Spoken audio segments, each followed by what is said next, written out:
Obrigada, já temos mais de 100 pessoas aí. Muito bom ver que o nosso público tá bombando, né? Ontem foram quase 300 pessoas em alguns momentos, então é bem legal de ver. Essa semana toda, então, é uma semana do nosso webinar com o tema O papel do biogás na descarbonização das cidades.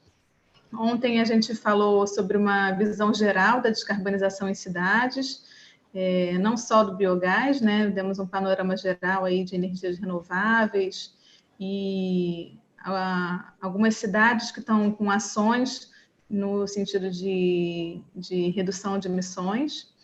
E hoje o tema vai ser o biometano no seu uso nos transportes. Eu vou apresentar aqui, hoje nós temos como moderador o vice-presidente da Biogás, o Gabriel Krops. Como palestrantes, temos o professor Gonçalo, da Unicamp, o André Bermudo, diretor de negócios da Convergás, e o Gustavo Bonini, diretor da Scania. E a ordem vai ser essa que eu falei, o Gabriel agora eu passo a palavra para ele, para fazer a moderação desse painel, e as perguntas, ao final de ao final de todas as apresentações de hoje, né, a gente vai ter um espaço para as perguntas, então, por favor, vão colocando no YouTube, e a nossa equipe vai capturar as perguntas, e a gente vai abrir aqui o espaço ao final. Caso as perguntas não sejam respondidas, a gente está guardando elas também, e vamos respondê-las ao final do evento. Todos esses vídeos, todos esses webinars vão ficar disponíveis no nosso canal do YouTube e ao final dessa semana, e as apresentações também vão ser divulgadas na sexta-feira no site da Biogás. Tá? Então, todas as informações vão ficar aí disponíveis para todo mundo, e é isso, bom webinar aí para todo mundo. Beleza, obrigado aí, Tamar. Eu quero agradecer primeiro a presença aqui dos nossos ilustres palestrantes, colegas aqui. A ideia é cada um falar um pouquinho, mas a gente abrir bastante espaço para discussão. Então, de novo, a gente conta muito, né, com o pessoal que está aí pelo Zoom, pelo YouTube, para mandar essas contribuições, essas perguntas. E eu acho que é só interessante a gente fazer um gancho em relação à apresentação de ontem. Quem não viu, acho que realmente vale muito a pena procurar esse material, vai estar disponível, porque a gente teve uma visão geral realmente de não só, a gente sempre fala muito do potencial do biogás, mas o impacto do biogás realmente nas cidades, né, que é onde a maior parte das pessoas vivem e onde a gente tem a maior concentração, né, de poluentes e, enfim, de todos os impactos negativos, inclusive para a crise que a gente está vivendo, né? Esse link entre a poluição e problemas respiratórios, que a gente já fala isso há muito tempo, mas como que isso agora está ainda mais, né, em voga, mais relevante do que nunca.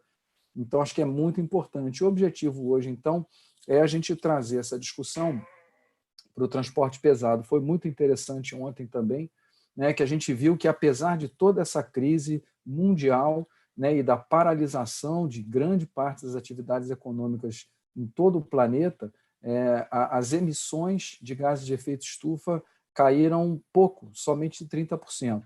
Né? Isso somente 8%. Por quê? Porque 30% só das emissões que são oriundas dos veículos leves, que foram os mais afetados. Grande parte, a maior parte da poluição urbana, ela vem exatamente do transporte pesado. Né? Então, assim, numa situação que, a contragosto, todos nós deixamos os nossos carros em casa, mesmo assim, né, a contribuição do transporte ainda é muito relevante na geração desses poluentes, por conta exatamente dos veículos pesados, seja para transporte de passageiros ou de carga. Então, qual é o papel do biometano nessa transformação também da matriz de transporte no Brasil e no mundo? Né? Esse é o objetivo hoje. E com isso, então, trago para fazer a primeira apresentação o professor Gonçalo, que vai explicar um pouquinho para a gente por que o biometano é tão interessante, quais são as vantagens dentro desse aspecto, né, da contribuição do biometano nessa descarbonização. Professor Gonçalo, por favor. Obrigado, Gabriel. Deixa eu colocar aqui a apresentação. Estão vendo? Estão vendo? Pode começar? Bom, então, pessoal, eu gostaria primeiro de agradecer muito a Biogás. Vocês estão fazendo um trabalho fantástico, absolutamente essencial, porque boa parte das soluções ela não é simplesmente lógica e racional, ela é política, né? Então, a organização sob a forma de associação, de empresários, academia, isso é essencial, é o que vai fazer a diferença. Eu gostaria de falar aqui de uma forma conceitual e mostrando o que é que a gente tem agora no presente, quais são as vantagens reais do biogás, né, e o que é que a gente pode esperar para o futuro, né? Bom, primeiro fundamento é que é tudo energia, tudo mesmo quando a gente acha que alguma coisa não é energia, que é isso, é tudo energia, tudo, desde uma atividade política, a atividade econômica, sem dúvida nenhuma, né? Dinheiro é ATP, é política, é energia na veia. E pensando nessa questão de energia, a primeira coisa que a gente percebe é o que aconteceu no planeta, né? Na nossa civilização, ao longo do desenvolvimento do ser humano, né? Do Homo sapiens, há cerca de 150 mil anos. Há 150 mil anos nós já éramos exatamente como nós somos agora. E o que a gente vê é que a agricultura, cerca de 10 mil anos antes de Cristo, ao se desenvolver, o que é a agricultura, né? A agricultura não é nada mais do que um adensamento de energia. E na hora que você teve a possibilidade de adensar energia, essa energia foi convertida para o homem, né? Então, passou do campo para a população e a gente pulou, né? De 1 milhão de pessoas, mais ou menos, que devia existir na época, para 170 milhões. Aí vem a segunda revolução, né? Em 1800, a Revolução Industrial, quando o homem, com a sua engenhosidade, com a parte frontal do cérebro, descobre a máquina a vapor. Com a máquina a vapor, já não precisava mais da atividade humana, podia haver a atividade das máquinas, mas essas máquinas tinham que ser alimentadas com alguma coisa, e essa alguma coisa, ó, isso aqui, ó, o homem passou, né? De 500 milhões de habitantes, 0,800 milhões de habitantes, para 7,5 bilhões nesse período. Olha o consumo de energia, o que aconteceu nesse mesmo período. Tudo isso aqui é fóssil. Ou seja, não precisa nem de nenhuma estatística para a gente verificar que o que aconteceu foi a gente converteu energia fóssil em população. Quem tiver a curiosidade, dá uma olhadinha no número de carnívoros que existe no planeta. Vocês vão ver que, depois do homem, o carnívoro mais abundante é o cachorro. Isso é abundante por causa do homem. E cachorro tem cerca de 400 milhões de cachorros. Logo em seguida, o mais abundante, acho que é o urso, não chega a 1 milhão. O planeta não comporta tanto carnívoro por causa dos vírus. O que está acontecendo aqui agora não é nenhuma novidade. Quando você olha herbívoro é outra história, né? Você não tem vírus pulando de planta para animal, mas pulando de animal para animal. Quando a gente olha o nosso genoma, a maior parte do nosso genoma é cicatriz de vírus, que ao longo da evolução entrou para a gente, mas essa é uma outra história. O fato é que a gente tem uma população completamente desequilibrada. E essa população, né, a atividade da população, a gente está vendo aqui, ó, atividade, medição de CO2 dos últimos 800 mil anos, né, que a gente hoje em dia consegue fazer a partir do gelo, e a gente vê que não passou de 300 ppm até a Revolução Industrial. Da Revolução Industrial para cá, pulando para 415, sendo que tem um aspecto super importante a ser considerado. Nós, humanos, nunca vivemos sob essa concentração de CO2 ao longo de nossa evolução. E a gente não sabe o que pode acontecer. A gente está navegando, né, em mares nunca antes navegados, em uma condição que a gente nunca viveu. Então, as mudanças climáticas, realmente, nós não estamos evoluindo o clima, nós estamos voltando a um clima que existiu antes desses 800 mil anos e que ninguém sabe direito o que vai ser e o que vai acontecer com a nossa população. Bom, tem uma coisa muito interessante quando a gente olha também, observando o gelo. O pior ano para se viver foi o ano de 536. Por quê? Porque nesse ano a gente teve, né, o Império Romano, perdeu quase metade da sua população, já no fim do Império Romano, né? E essa perda da população foi devida a uma praga que veio da China, né? Exatamente, China, Índia, naquela região, onde a população e a civilização se desenvolveu. É de lá mesmo que vêm as coisas, e foi de onde essas coisas vieram. E aí, com a análise do gelo, se encontrou uma coisa extremamente interessante. Exatamente nesse ano, a gente teve uma atividade vulcânica sem precedente no norte da Europa, e essa atividade vulcânica aumentou muito a concentração de CO2 na atmosfera, né, e de particulados, essa coisa toda, e isso está amplamente associado a essa devastação da humanidade que a gente viveu nesse período. Bom, beleza. Antes da gente começar a falar da circulação de veículos, vamos falar um pouquinho do nosso sistema circulatório. Olha que coisa interessante. Isso aqui é o nosso sistema circulatório, a gente tem, né, esses projéteis, que são as hemácias, passando pela nossa circulação, e quando a gente olha o tamanho delas, olha o tamanho, né, desse negócio, ele vai ficar exatamente entre 1 e 10 micrômetros. E existe uma doença que todos vocês devem conhecer, ou pelo menos já ouviram falar, que é a anemia falciforme. É quando uma hemoglobina que constitui, que faz parte das hemácias, né, ela muda de conformação a partir apenas da mudança de um aminoácido, e essas hemácias, essas hemoglobinas, elas ficam rígidas. Elas ficam rígidas e elas, ao encherem, né, as hemácias, esses saquinhos que são as hemácias, elas tornam as hemácias rígidas e parecendo uma foice. Então, enquanto que uma hemácia normal parece uma almofadinha, passando pelos nossos órgãos, pelo nosso sistema circulatório, né, fechando, encontrando uma forma de passar por tudo isso, as hemácias são como foices que saem rompendo tudo.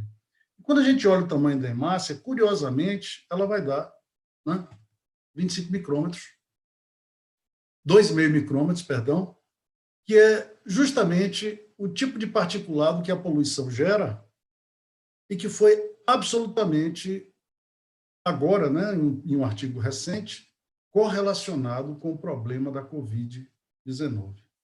Esse estudo, né, que eu trago aqui um pequeno pedaço, né, ele não foi ainda publicado em uma revista, ele está sendo publicado, é um pré-print, né, não dá tempo de explicar o que é isso, mas basicamente é de um grupo muito, muito importante, um grupo relevante, e eles descobriram uma relação direta entre o aumento dos particulados na atmosfera e o aumento do número da mortalidade, né, por Covid-19, ao ponto que cada aumento de 1 ppm tem um aumento de 8% nas mortes. Isso é uma coisa incrível, que mostra que, na realidade, esses particulados, o que eles devem estar provocando, de novo, lembrando da anemia falciforme, a gente acaba tendo projéteis. Veja, o que circula no sangue não é de 2,5 micrômetros, mas faz parte dessa fração, né? Deve ser alguma coisa ao redor de 100 nanômetros, coisa assim, mas, de qualquer maneira, são projéteis que circulam, ou que vão pela nossa circulação, provavelmente provocando microlesões no nosso organismo, que fazem com que uma série de doenças crônicas estejam associadas à poluição, especificamente ou mais fortemente ligado a esse particulado de 2,5 micrômetros que a gente vai falar, e eu juro por Deus que eu vou falar do biogás. Bom, mas antes de falar do biogás, eu quero falar um pouco do risco da otimização, sabe? Nosso cérebro foi feito para otimizar tudo. Por quê? Porque ele é uma máquina de gastar energia. Enquanto nosso cérebro tem apenas 1,2 a 1,4 quilos, correspondendo a 1,5 a 2% do peso do nosso corpo, ele chega a consumir 25% das nossas energias. Por isso que a gente, antes de começar a estudar, todo mundo tem essa experiência, enrola tanto, né? Olha o WhatsApp, olha a internet, você faz de tudo para não se concentrar, porque quando você se concentra, a quantidade de energia que seu cérebro gasta aumenta muito, e você não quer isso. Você quer voltar, né, a parar de gastar energia. Curiosamente, o cérebro aguenta, né, essa concentração cerca de 15 minutos, que é o tempo que o webinar e os seminários deveriam durar. Porque mais de 15 minutos o nego não aguenta, né? Você vai ter que mudar de assunto, descansar um pouquinho, porque é o máximo da nossa concentração. Mas e daí? E daí é o seguinte, que o cérebro, ao evitar raciocinar, e isso é um traço evolutivo, ele tende a querer acreditar em alguma coisa o mais rápido possível. É isso que explica o fanatismo, as religiões, a torcida de futebol. Quer dizer, é coisa que você só precisa de repetir, não precisa de raciocinar, e a gente tem que ter o maior cuidado com isso, porque isso está diretamente relacionado à forma como a gente usa a energia. Vamos lá. Um exemplo. Hoje em dia, nós nos acostumamos a associar, quando a gente vê a fumaça saindo de um carro, a toxidez do CO2. Né? A toxidez. O CO2 é tóxico. E aí, qual a solução para isso? A bateria. Por quê? Porque carro elétrico não tem escapamento. Veja, nosso cérebro quer acreditar nisso. Você vê um carro elétrico sem escapamento, você diz, é limpo. Você não para pensar em análise de ciclo de vida, isso é complicado demais, isso exige raciocínio. Mas isso é fundamental se o homem quiser continuar a habitar o planeta. Na realidade, quando a gente vê um escapamento, o problema não é CO2. CO2 não é uma molécula tóxica. Pelo contrário, CO2 é um fertilizante das plantas. O problema do CO2 é quando ele tem excesso por causa do globo, do planeta. Mas o CO2 não é um problema local. O problema local das cidades são esses aí. Então, quando a gente vai para um carro elétrico, o particulado, né, que foi a que a gente acabou de falar. Quando a gente vai para o carro elétrico usa bateria. Usa a bateria carregada, a bateria descarrega. Como é que você recarrega uma bateria? Através de uma diferença de potencial. E quem hoje gera essa diferença de potencial no mundo? Né? Para recarregar as baterias? São os combustíveis fósseis. Carvão em particular. E aqui, meu amigo, o que era a vantagem local, esqueça, porque geralmente essas usinas estão próximas da cidade. Nós fomos recentemente à Índia, é incrível a poluição que tem por lá e a quantidade de particulado provocado por diversas dessas usinas próximas à cidade, a mesma coisa que acontece na China. Bom, então, veículo elétrico, do jeito que ele é hoje, é uma falácia absoluta. É uma falácia absoluta. E no caso específico do Brasil, veículo elétrico significa importar tudo, acabar as empresas brasileiras de produção de automóvel, ou melhor, de desenvolvimento automobilístico, que se hoje elas existem é por causa do desenvolvimento do etanol. Então, a gente partir para o veículo elétrico é acabar com tudo. A grande vantagem, e aí eu vejo, né, uma das vantagens do Covid, é que o veículo elétrico é muito caro. E esse problema econômico que a gente vai ter, nós vamos ter que partir para outras soluções. O veículo elétrico não dá. Bom, como é que um particulado se forma? É assim. Aqui uma octana, né, uma gasolina típica, uma molécula típica de gasolina. E quando isso aqui vai queimar, o oxigênio vem e tenta fazer a combustão. Só que como é uma molécula complexa e muito grande, o oxigênio tem dificuldade de penetrar nela totalmente. E o que acontece é que muitas vezes ela acaba formando uma espécie de carvão, né? Queima a superfície, né? Queima a superfície, tosta, torra. E isso é a origem do particulado de 2,5 micrômetros. Beleza. Quando a gente olha um pouquinho as baterias, né, associadas ao carro elétrico, dá uma olhadinha em uma bateria da Tesla. Olha a quantidade de material. Só que o que interessa desse material são os elétrons, os hidrogênios que vão estar dentro aqui dessa molécula. Dá para ver o mouse? Acho que dá, né? Os hidrogênios que vão estar aqui dentro dessa molécula, aqui do ponto de vista de peso, em relação ao total do peso da bateria, corresponde a quase nada. Vamos olhar agora a biomassa? Olha a biomassa. Eu não estou conseguindo enxergar aqui esse lado da... Deixa eu ver se eu tiro aqui um minutinho só. Mas olha o que acontece no caso da biomassa, né? A biomassa típica, ela tem cerca de 130 milhões de átomos, e desses 130 milhões de átomos, os hidrogênios, que correspondem aos elétrons, né, que é o que interessa para a transmissão de energia, eles correspondem a quase 50% do total. Então, a biomassa é uma bateria extraordinária. E o que é o metano, né, nessa brincadeira? Pessoal, o metano é a mais incrível molécula do ponto de vista de energia, porque ela é uma espécie de cacho de elétrons, né? Ela é um carbono ligado para 4 elétrons, e na hora de fazer a combustão, o oxigênio ele penetra praticamente em toda ela. Então, o metano é um elo perdido entre o combustível fóssil e o biocombustível, né? E, aliás, naquela questão do cérebro, né, essa coisa do marketing, que é muito importante, você vê, o pessoal do petróleo rapidamente colocou no metano que vem do petróleo, né, o nome de gás natural. E as pessoas se confundem, gás natural, isso aí deve ser renovável. Não, não é renovável, é fóssil. A minha sugestão para biogás é começar a pensar se o biogás não mereceria um novo batismo.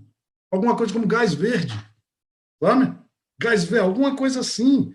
A gente precisa do marketing, a gente precisa de colocar nas pessoas, né? Quando a gente pensa em biogás, a gente pensa que é um negócio mal cheiroso, aquela coisa... Não.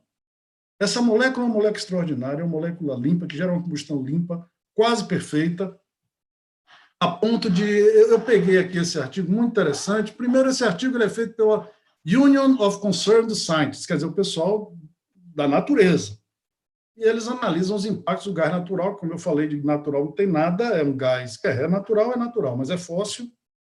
Mas ele mostra, né, primeiro, que a queima do gás natural gera quantidades negligíveis, né, de sulfúrio, mercúrio, particulados. Olha a quantidade de partículas que ela evita, né, e uma série de problemas de saúde associados, que agora, aquilo que a gente comentou no início, né, isso indo pela circulação, gera uma série de coisas que agora estão sendo clareadas pela existência do Covid-19, que está nos mostrando que o Covid-19, pessoal, não é problema de pulmão, não, é problema de circulação. É um problema de realmente uma tempestade do sistema imune que acontece porque o organismo está todo ferido por dentro. Mas vamos lá. E por que o metano é tão importante? Porque ele permite a motorização pesada, que os colegas acabaram de falar aí no início, embora a gente tenha reduzido enormemente a atividade da circulação de veículos, a quantidade de partículas não diminuiu. Por quê? Porque ela é causada pelo diesel. E é justamente o diesel que a gente pode substituir, né, pelo gás natural na motorização pesada. E ela tem que acontecer o mais rápido possível, em particular no campo, né, com tratores e no transporte de longa distância. Bom, o metano, o fato do metano ter uma quantidade de hidrogênio incrível, é só um carbono com quatro átomos pendurados, permite que novos processos, esse processo é um processo super interessante, que dá para capturar o hidrogênio, né, concentrar o hidrogênio e produzir hidrogênio a partir do metano, com uma eficiência muito grande, e trazendo como resíduo, né, o carvão no estado puro, né? Ou seja, não emite CO2 nesse processo. E o que a gente faz com o hidrogênio, né? Bom, beleza. O carro elétrico não tem nada a ver com o carro elétrico a bateria, é apenas uma. Mas o motor elétrico é muito interessante. Por quê? Porque o motor a combustão ele tem cerca de 25% de eficiência e o motor elétrico tem cerca de 85% a mais, né? A WEG tem motores de mais de 90% de eficiência. Entretanto, o carro elétrico ele é diferente do carro a bateria. Como eu disse, o marketing, essa ideia de que a gente tem, né, que encontrar alguma coisa para repetir e tal, nos vendeu a ideia de que todo carro elétrico é um carro a bateria. Não é. Aqui, ó, o exemplo do Mirai, um carro a hidrogênio. Hidrogênio que pode ser produzido a partir do metano.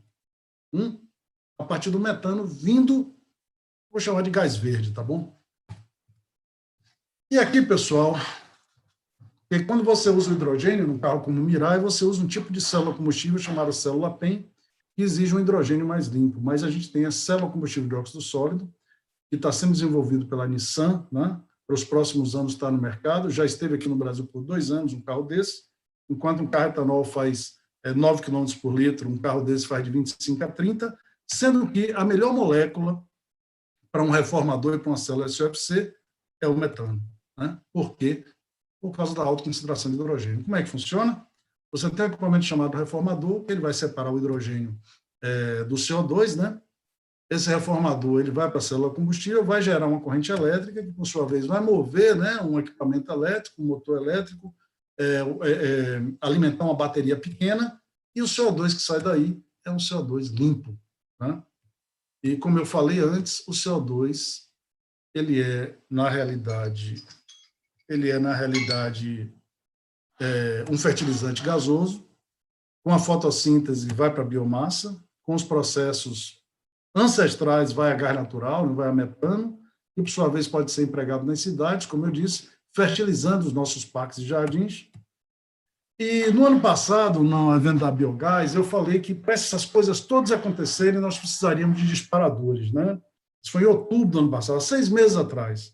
E o disparador que eu enxergava claramente era os incêndios, mas agora tem um disparador muito mais forte, que é o Covid, né, que caiu como um meteoro na gente. E eu tenho a impressão que o mundo vai mudar por uma série de vantagens que a gente viu quando o homem para as suas atividades, né? Demonstrando também que boa parte da nossa poluição e dos problemas vem da atividade humana, claramente.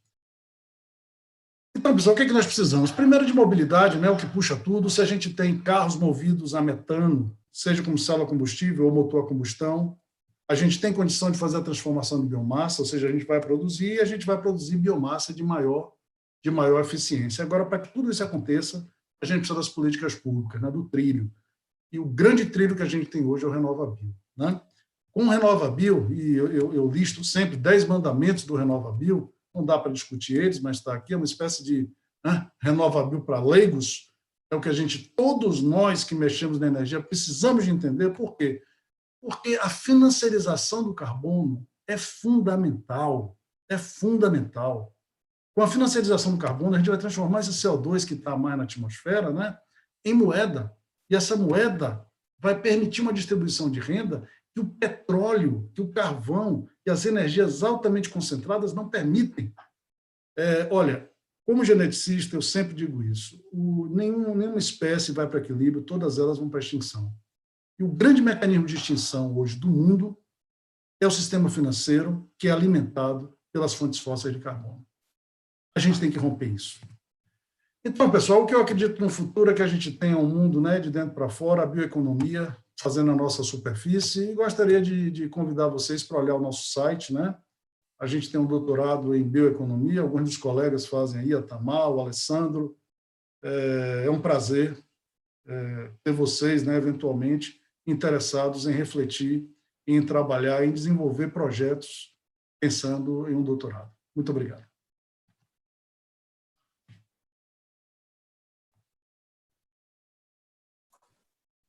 Fantástico, excelente. Obrigado, professor. Muito bom. Eu acho que foi a abertura aqui excelente, né, para a gente ter exatamente esse panorama, esse pano de fundo,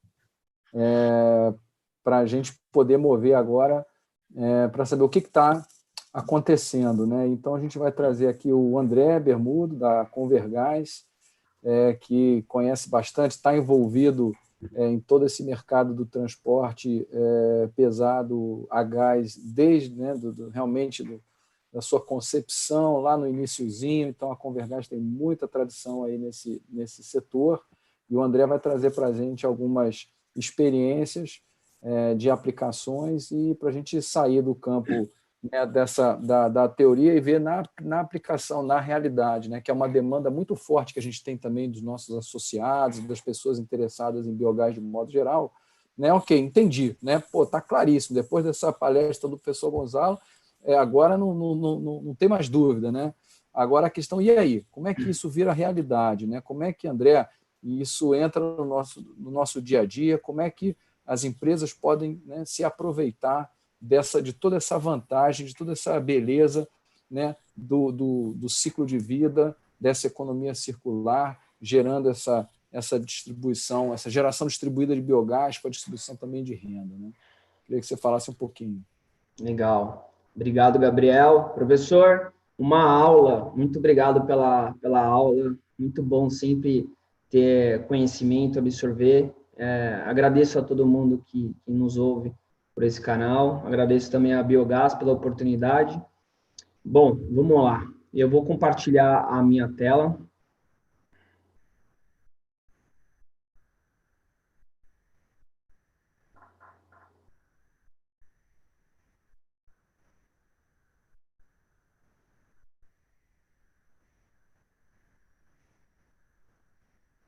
Está todo mundo vendo? Bota só no modo de apresentação, André, que eu acho que fica maior, né, para o pessoal enxergar. Ele tá indo aqui. Maravilha. Maravilha? Beleza. Bom, vamos lá. Para quem não conhece a Convergás, a Convergás foi fundada em 92 e a especialidade da empresa é no fornecimento e instalações de sistemas a gás comprimido, liquefeito, aplicado em veículos comerciais médios e pesados. Nossa missão é proporcionar soluções que permitem o uso eficaz do gás natural e biometano como combustível alternativo do diesel, visando a redução de emissões e de gases do efeito estufa, reduzindo também a custos operacionais. Vou dar uma pincelada em alguns marcos históricos da empresa, não é o foco aqui, mas para fazer um contexto, um pano de fundo de quem é a Convergás. Bom, a Convergás foi fundada em 92. De 92 até 96 foi um ano de regulamentação de mercado. Em 96, a Convergás desenvolveu um projeto em conjunto com a Volkswagen Brasil. Tinha uma linha aqui na célula de Vinhedo, uma linha de montagem de Gol, Sertana e Kombi. Foi a primeira montadora que desenvolveu um piloto no Brasil. A Convergás entrou com toda a parte de sistema de armazenamento, gerenciamento da parte eletrônica, e foi um projeto um case muito bacana. De 96 até 98, a Convergás também desenvolveu uma rede de oficinas. Essa rede de oficinas foi uma das maiores do Brasil, né? Tivemos até 11 oficinas credenciadas do Inmetro. No mesmo ano de 98, entrou um projeto com a Mercedes para atender, até então, um pedido de ônibus para a Prefeitura de São Paulo. Bom, o projeto de gás no Brasil aplicado em veículos pesados tomou um baque aí em 2002, com a crise política de gás natural, e a partir de então a Convergás norteou as atividades para desenvolvimento de sistemas aplicados em veículos pesados. Em 2009, pegamos um projeto com a Iveco, logo em seguida entrou a MAN. Em 2014, a Mercedes também fez um projeto de exportação, fornecemos sistemas e equipamentos para diversos países, Indonésia, Egito, África do Sul. Todos esses projetos OEM são motores 100% gás. Apesar que aqui no Brasil, agora a Scania está vindo com um modelo de altíssima qualidade, as outras montadoras também têm esse produto, mas não é homologado no Brasil, totalmente para exportação. Em 2015, entrou a Scania com um projeto de ônibus, que eu vou mostrar mais para frente, a Marco Polo, em conjunto com a Scania. E em 2016, a gente assinou um agreement com a empresa chamada Hexagon, que depois virou Agility, e essa empresa é uma empresa americana, fornecedora de cilindros de fibra de carbono. Então, esse é um panorama geral da empresa, os marcos históricos da empresa, tem alguns dos nossos clientes. Do seu lado direito, a gente tem, do lado esquerdo, temos as montadoras, né? E do lado direito, os usuários finais. Nossa estrutura, a gente fica em Vinhedo, interior de São Paulo, que é a nossa estrutura preparada para fabricação de equipamentos e linha de montagem. Temos, essa é uma estrutura da Agility, né? Fabricante de nosso parceiro de cilindro tipo 4, cilindro de fibra de carbono. Ela fica nos Estados Unidos, Nebraska, também tem uma célula em Salisburgo, Carolina do Norte.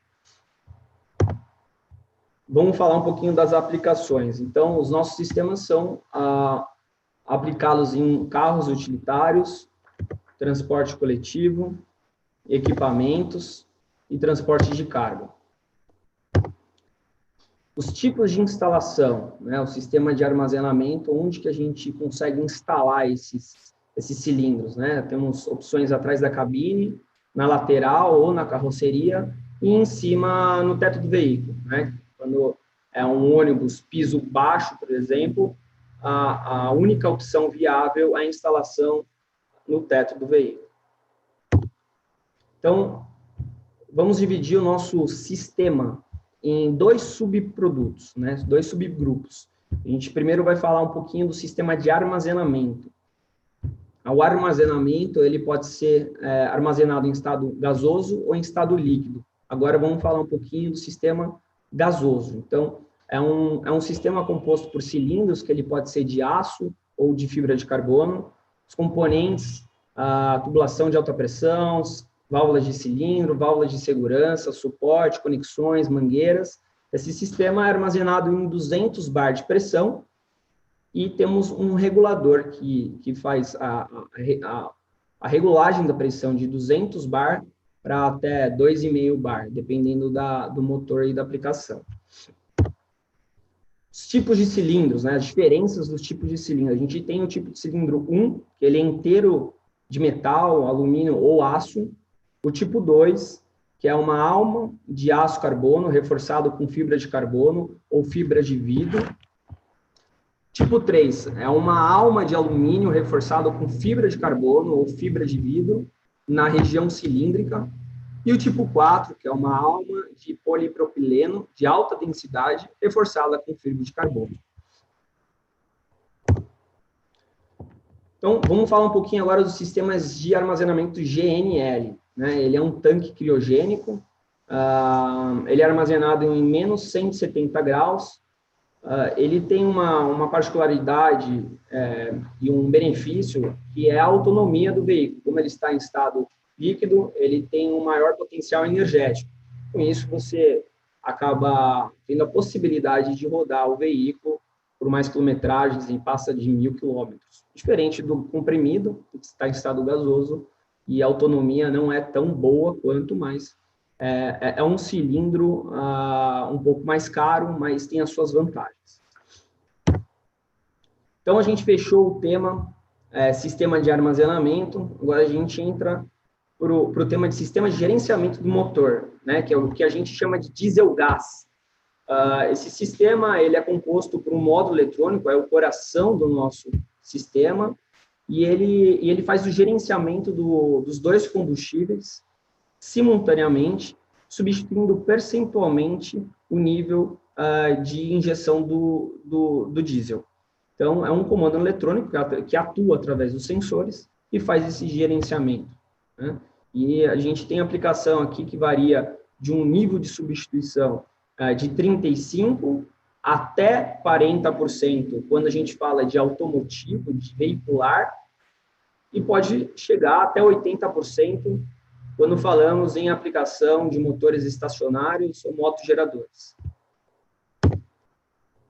Então, o princípio de operação do diesel-gás é a quantidade de combustível de diesel injetado no motor é reduzida, porém, adequada para acender a mistura de gás e ar introduzida na câmara de combustão através do coletor de admissão e das válvulas de admissão. Então, a gente tem o gás natural ou biometano, ele manda a informação para a nossa central eletrônica e este faz o gerenciamento do combustível injetando no motor. Então, as vantagens do equipamento diesel-gás. Ele é um sistema com baixo impacto na arquitetura do motor e a possibilidade de virar o original, do modo original, 100% diesel a qualquer momento, em poucas horas de instalação. Não há registro de desvalorização da revenda do veículo, né, em função aí da instalação do equipamento diesel-gás. Possibilidade de troca entre o modo de operação diesel-gás e 100% gás com uma simples aperto do botão ali da chave comutadora, que nem um veículo hoje aí que tem rodando muitos veículos em veículo leve, né? É o mesmo conceito. A mudança automática para 100% diesel, então, na falta do gás, na ausência do gás, o equipamento entende que não tem pressão no sistema e passa automaticamente para o modo 100% diesel. O torque, esse é um ponto importante, o torque e potência de saída permanece praticamente invariável. Então, não há perda de potência com a utilização desse equipamento.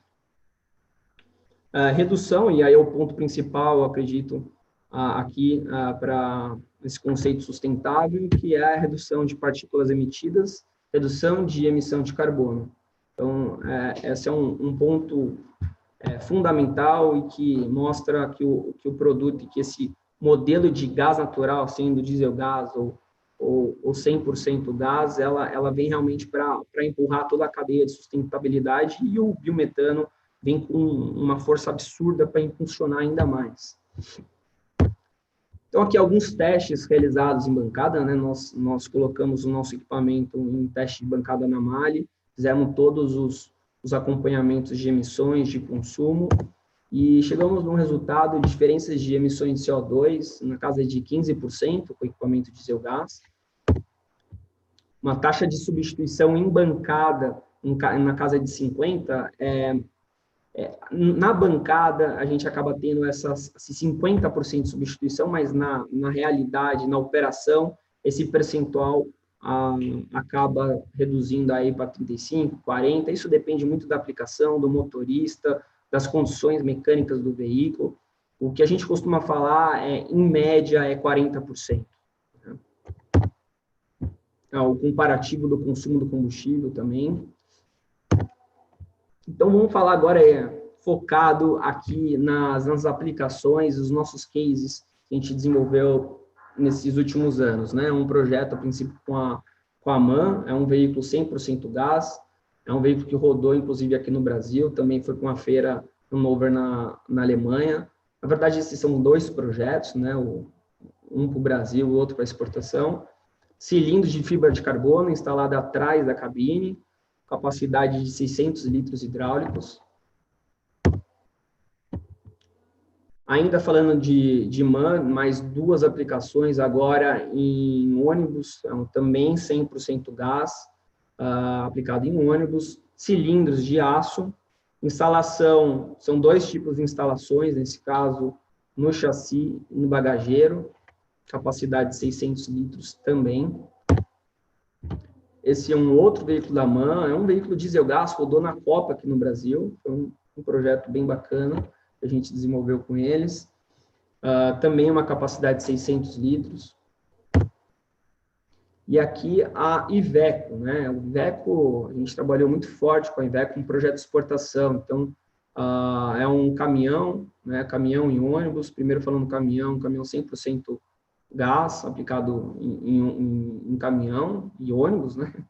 Cilindros de aço tipo 1, instalação na lateral do veículo, capacidade de 600 a 800 litros hidráulicos, foram vários projetos, então teve essa variação. E esse projeto de caminhão de lixo, a gente exportou uma grande quantidade para atender uma demanda da Argentina e também da Venezuela. O projeto que está rodando até hoje lá, já faz mais de 10 anos, e os caminhões estão rodando lá sem nenhum problema. Mais fotos aqui das montagens da Iveco, Argentina e Venezuela. O Convergás fornece todo o projeto, né, todo o dimensionamento do projeto, a fixação dos suportes, desenvolvimento do suporte, projeto e fabricação. Fornecemos esses equipamentos para a montadora muitas vezes exporta, então a gente vai até o país de destino para fazer a instalação. Nesse caso, esses 2 exemplos da foto aí, uma linha de montagem na Argentina, em Córdoba, e outra na Venezuela. E aqui a gente participa em Mercedes. Mercedes também tem um veículo, um ônibus 100% gás. Nesses casos foram instalados fibra de carbono em cima do teto, capacidade de 1.188 litros. Aqui é um outro projeto com a Mercedes, Egito e Indonésia. Nesse caso aqui, temos um veículo com 10 cilindros distribuídos ao longo do chassi. Um outro, que é do Egito, são 10 cilindros. Então, aqui a gente consegue observar a complexidade que é o desenvolvimento desse projeto. Temos pouco espaço, e é esse o core da Convergás, desenvolver, dimensionar e instalar e projetar esses equipamentos em qualquer tipo de motor, em qualquer tipo de chassi. Outro exemplo aqui do cálculo estrutural que a gente faz. E aqui a gente chegou na Scania. Scania também grande parceiro nosso. Hoje tem um caminhão rodando na Argentina, instalado no Brasil, no Chile. E aqui no Brasil, um ônibus que está rodando aqui no Brasil, acho que muitas pessoas puderam acompanhar. É um sistema também de fibra de carbono, instalado em cima do teto, capacidade de 1.200 litros. Eu acho que aí eu vou deixar com o nosso colega aí para explanar mais sobre esse projeto, mas é um projeto que a Scania está desenvolvendo aqui com muita sabedoria. Este é um veículo Foton, é uma caminhonete, é um projeto novo. Esse veículo vai ser lançado agora no 2º semestre. É um VUC, né, um VUC leve. Ele foi instalado com 2 cilindros de 60 litros, capacidade total de 120 litros, e uma autonomia de 280 km. O interessante é que esse veículo, ele é um veículo movido a gasolina original. Então, é um kit quinta geração. A gente fez todo o projeto de sistema de armazenamento e de sistema de gerenciamento dedicado para esse motor. É um veículo que está rodando hoje com o gás natural, inclusive na propaganda a gente coloca ali biometano, porque a gente espera ter o biometano para rodar com esse veículo. Ele está preparado para isso, e essa é a ideia do projeto. Então, é um veículo que vem para suprir um vácuo aí existente no mercado da categoria VUC, né? Um adicional sobre esse projeto, está rodando no Carrefour, é um projeto que o Carrefour está desenvolvendo junto com a Copercarga. Então a tendência é realmente escalonar esse projeto, e lógico, a gente espera em abastecer esse tipo de veículo com biometano. Aqui mais um exemplo. Agora a gente entrou para o diesel gás, né, os equipamentos diesel gás. Projeto que foi desenvolvido com a parceira Citrosul. É um Volvo 460, instalado atrás da cabine, capacidade de armazenamento de 520 litros hidráulicos, e um nível de substituição que a gente tem acurado em torno de 36%. Tem um outro projeto para Fenza, diesel gás também, sistema aplicado em um Scania P360, instalação atrás da cabine, também com capacidade de 520 litros hidráulicos, e um nível de substituição apurado de 34%. Um projeto para Suzano, recém-instalado, agora para um Volvo 540, instalação atrás da cabine. Neste caso, não são 4 empilhados, são 2 e 2. Capacidade também de 520 litros hidráulicos, e um nível de substituição em função da operação do cliente, leva a 77 toneladas, ele tem um nível de substituição de 30%, chegando até 33%, dependendo da avaliação submetida. Projeto com a São Martinho, aí a gente entra já com foco em produção de biometano. A São Martinho tem um projeto para essa produção, né? Um Mercedes 3344, instalação atrás da cabine, 2x2 também, capacidade de 400 litros, e um nível de substituição apurada de 35%. Que é um outro projeto da DSR, também para um Scania.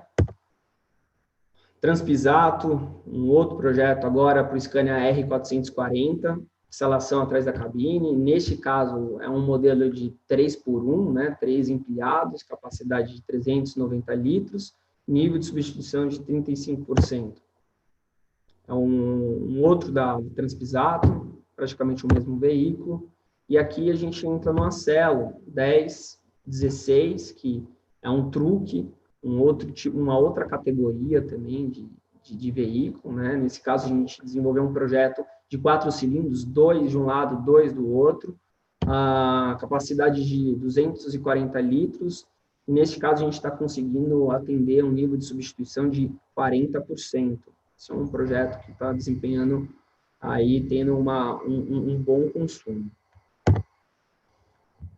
Projeto com a Copercarga, sistema de conversão para o Mercedes 2536. Isso é uma instalação conjugada, foi em função do espaço existente. É um caminhão que carrega material congelado, então a gente tem um espaço limitado em função do Thermo King ali em cima.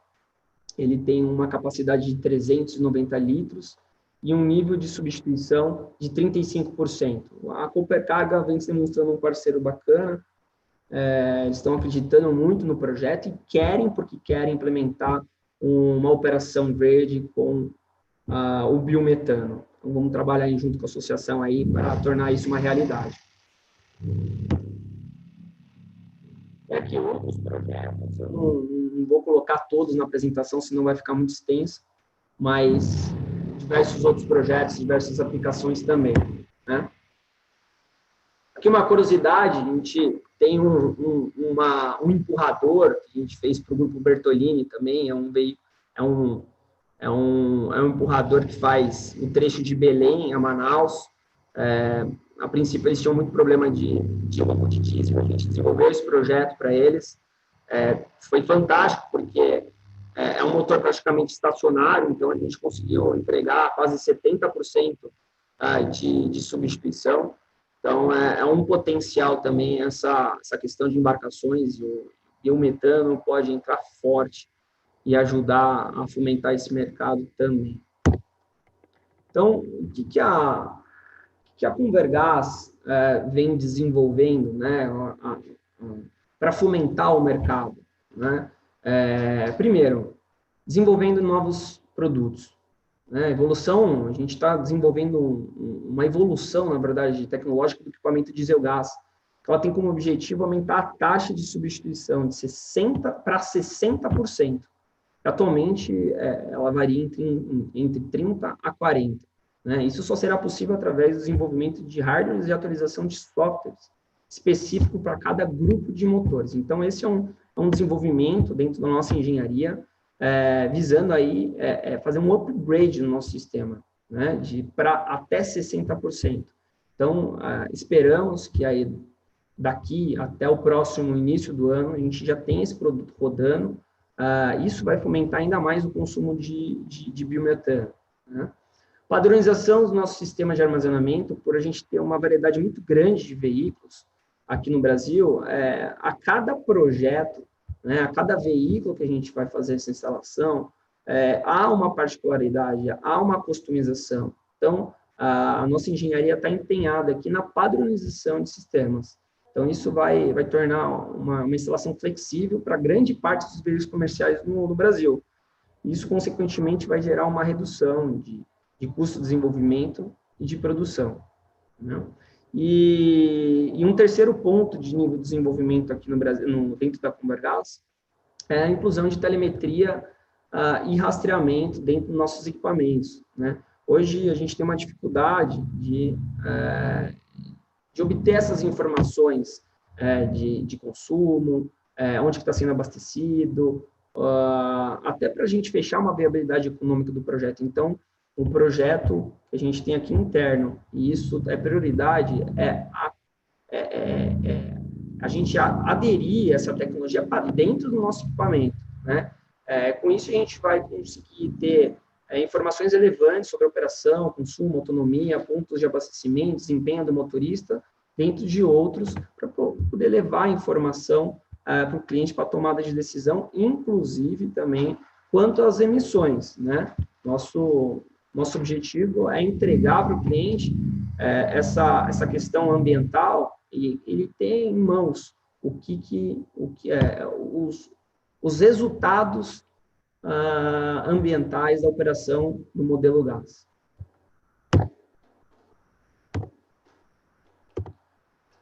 Então, um segundo ponto que a Convergás vem fazendo para impulsionar o mercado contínuas, o elo e a cadeia no fornecimento, né? Contínuas reuniões com o elo completo da cadeia de fornecimento, intermediações entre as montadoras, certificadoras, distribuidoras, com o objetivo de levar ao cliente uma solução eficiente. Né? A gente sabe que sem essa cadeia integrada, não vai funcionar. Então, esse elo é muito importante, a Convergás vem fazendo esse elo há muito tempo e continua fazendo, porque é só juntando os elos que a gente vai conseguir implementar esse lindo projeto que é do biometano. Né? E, por último, a Convergás iniciou uma atividade, né? Não é bem uma atividade, mas é uma iniciativa que é uma transportadora startup de cargas e passageiros com o propósito de reduzir ou até zerar as emissões de poluentes nas operações logísticas através do gás natural, biometano, como combustível alternativo do diesel.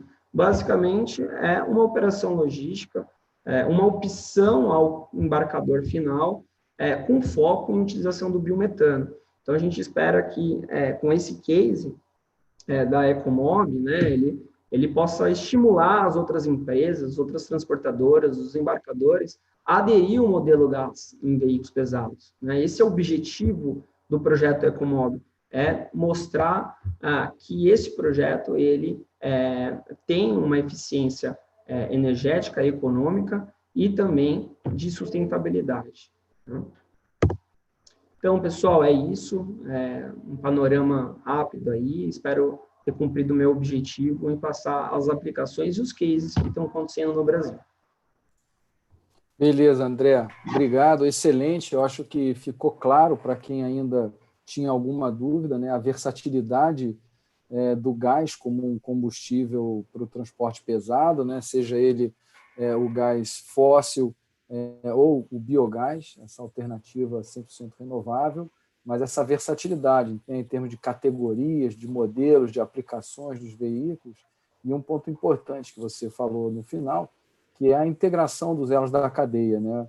Eu acho que esse é o objetivo da biogás, de integrar realmente toda essa cadeia do biogás, desde o produtor da matéria-prima, né, da biomassa, até realmente o usuário final, passando por todos os elos aí de tecnologia, né, para fazer realmente isso aí acontecer. Então, para a gente fechar aqui essa parte inicial das apresentações, vamos escutar um pouco aqui do Gustavo Bonini, da Scania, a visão do fabricante, né, do veículo, né, o que vocês estão vendo nessa que você menciona, né, da jornada da sustentabilidade, que eu acho que é um conceito fantástico que a Scania está trazendo para o mercado, né, e a visão que vocês, como uma empresa global, têm em relação ao nosso mercado aqui no Brasil. Né? Tudo aí. Bom, pessoal, boa tarde, espero que todos vocês estejam bem. Muito obrigado, Gabriel, pelo convite. É um prazer estar aqui discutindo com vocês, com o André, com o professor Gonçalo. Esse tema que é fantástico. Eu adoro falar sobre sustentabilidade, e em especial o biogás, o biometano, que é uma cadeia maravilhosa, dá para a gente ficar por dias aqui falando sobre ela. Então, a gente vai querer mostrar aqui um pouquinho a nossa jornada de sustentabilidade, como a gente enxerga o biogás e, principalmente, o potencial que a gente vê no nosso país desse combustível. Então, vou compartilhar aqui a apresentação com vocês. Cadê aqui?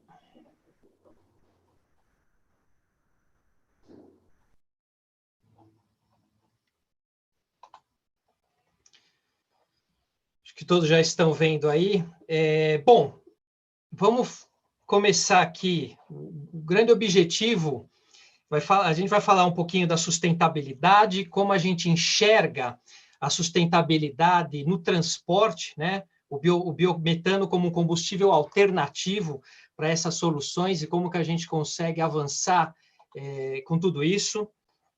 Mostrar as diferentes tecnologias que a gente tem de combustíveis alternativos. Acho que é importante mostrar essas opções que nós temos também e mostrar como que isso interage com as opções que foram colocadas. Vou tentar usar aqui, passar um vídeo institucional bem legal, que mostra aí um pouco do conceito do poço à roda, ou do poço ao caixão, como a gente tem falado ultimamente. Acho que o professor Gonçalo falou muito bem, a gente não pode olhar só do tanque à roda, nós precisamos ver a cadeia como um todo, né? Então, vamos ver se a tecnologia aqui ajuda eu poder mostrar esse vídeo para vocês. Mas acho que vai ser um vídeo muito interessante para mostrar esse conceito, e no final a gente falar um pouco de emissões, né? Conectando aí ao elo do que foi apresentado, a abertura que o Gabriel fez desse momento que a gente está passando e como que foram a redução das emissões, a contribuição no transporte, principalmente no transporte de caminhões para emissões, e o que a gente pode fazer sobre isso. Tá? Só um minutinho aqui.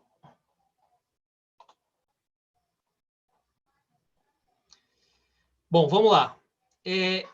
Acho que um ponto principal aí é a questão da sustentabilidade. O ser sustentável não é mais uma opção. Hoje é uma necessidade. Acho que foi bem falado também pelos colegas sobre esse ponto. No futuro, a gente não vai ter opção. Se a gente não for sustentável, se a gente não tiver um negócio sustentável, ninguém vai querer comprar os nossos produtos, ninguém vai querer fazer negócio com a gente. Acho que ninguém vai, inclusive, querer trabalhar numa empresa que não tenha um trabalho de sustentabilidade. É por isso que a nossa empresa, por isso que a Scania, ela tem como o seu principal objetivo liderar a mudança para um sistema de transporte sustentável. É daí que vem a jornada, Gabriel, que você bem citou, no início, e é daí que a gente tem a paixão por fazer esse trabalho e tratar esse tema. Dentro da sustentabilidade, é importante a gente enxergar que esse é um conceito bastante amplo, né? Quando falamos de sustentabilidade, é claro, vem à mente um ponto muito importante, que foi amparado aí nas apresentações, principalmente do professor Gonçalo, que é o aspecto ambiental. Agora, é muito importante também o destaque que a gente dá à sustentabilidade no seu aspecto econômico e social também. A sustentabilidade, ela só é plena quando esses três pilares, quando esses três alicerces estão equilibrados, né? Então, a gente precisa ver o lado econômico também, como exemplo das tecnologias que são viáveis, que são factíveis e que estão presentes aqui e agora, para já fazer uma diferença no ponto de emissões, fazer uma diferença no dia a dia das pessoas. Também é muito importante a questão social, a sustentabilidade social. Como que essas novas tecnologias vão dialogar com o trabalho e com a geração de renda. Eu vi recentemente um trabalho muito interessante feito por uma universidade lá da Suécia, mostrando o quanto que é o diferencial competitivo do biogás, quando você fala o potencial que ele tem social de gerar uma renda, mostrando que na parte de saneamento, por exemplo, você pode dobrar a competência, a renda e o trabalho que existe com essa energia, né? A gente está falando de uma coisa muito bonita, que é transformar um passivo ambiental num ativo energético, num ativo de transporte, num ativo de combustível, de solução para o futuro. Aqui também a gente tem essa abordagem, essa figura mostra os três pontos que nós temos também, os outros três pilares da abordagem da sustentabilidade no transporte, né? Então, a gente vai falar muito aqui, o foco aqui vai ser nessa última parte aqui que a gente está falando dos combustíveis renováveis e na eletrificação, é claro. Mas a gente não pode esquecer da eficiência energética do transporte seguro e inteligente, né? A eficiência energética, por exemplo, é importante os produtos estarem também sendo desenvolvidos, por exemplo, na questão da sua aerodinâmica, né? Não adianta a gente só pensar qual o melhor combustível a ser utilizado, a gente precisa pensar na eficiência do processo como um todo. O transporte precisa ser eficiente, o produto e o seu sistema tem que ter de ponta a ponta, entregar o melhor resultado para a operação logística. A mesma coisa quando a gente fala do transporte seguro inteligente. Hoje, com toda a conectividade, tecnologia embarcada, telemetria, a gente tem os melhores dados para fazer a melhor e mais rápida manutenção dentro do processo de transporte da frota, e isso também tem a ver com sustentabilidade. De novo, trabalhar com eficiência, né? E para o final, que a gente está falando aí, que a gente vai abordar agora, principalmente dando um enfoque no biometano, que é a questão dos combustíveis renováveis e eletrificação. É encontrar uma solução aos combustíveis fósseis que a gente tem como a principal solução hoje. Aqui uma figura que fala muito do potencial brasileiro, né? Temos esses três pontos aí, quando a gente fala do agro, eu acho que é sabido, de conhecimento de todos, a gente tem muito claro aí qual que é o potencial mundial do Brasil com relação ao agronegócio. Então, quando a gente pensa no potencial, no quanto a gente pode extrair dos resíduos agrícolas para transformar em biometano, e aí, como eu falei, do passivo ambiental para um ativo energético, um ativo de combustível, a gente vê a amplitude que a gente pode ter com esse combustível no Brasil. A mesma coisa quando a gente fala da parte do saneamento e do aterro, né? Aí eu queria fazer uma ressalva, não sei se eu sou muito otimista, mas eu gosto de ver o copo meio cheio nessa história. Então, quando a gente tem os números do quanto a gente ainda precisa avançar como país com relação ao saneamento, eu vejo a oportunidade que a gente tem de fazer as reformas que são importantes, de investimento da infraestrutura que é importante, ao mesmo tempo que a gente pode automaticamente, ao fazer esse investimento de infraestrutura, já trabalhar em utilizar essa energia. né? Tudo é energia, como falou o professor Gonçalo no início da apresentação. A gente precisa trabalhar com isso. E a mesma coisa do aterro. O ideal seria, talvez, que nós não os tivéssemos, que a gente conseguisse reciclar o máximo possível, conseguir ter a melhor destinação do nosso lixo. Mas, enquanto a gente trabalha em paralelo com essa opção, é importante a gente encontrar uma solução para o aterro também, como uma fonte energética. Bom, aqui eu tenho uma figura, depois eu pago aqui os royalties para biogás, mas eu escolhi pegar essa figura também, adicionar à nossa apresentação, porque ela sintetiza a figura anterior, e eu acho que ela é muito interessante, mostrando toda essa cadeia que a gente falou, do poço à roda, né? Ou seja, a gente está falando do que sai da agricultura, né? Da produção de animais, dos resíduos, da alimentação, tudo que a gente pode usar como biomassa. E o que, dentro de uma usina de biogás, a gente pode transformar em calor, em combustível, em eletricidade, e ainda ter também a outra utilização de o resíduo sólido da usina de biogás, a gente usar como fertilizante. Então, essa figura, uma figura muito importante que mostra por que é bonito falar do biogás, do biometano, e que não dá para falar isoladamente do produto, não dá para a gente falar do caminhão, falar do ônibus, falar dos motores que geram, que funcionam a gás, sem ver toda a cadeia, porque é na cadeia também que está o ganho e que está a beleza desse combustível.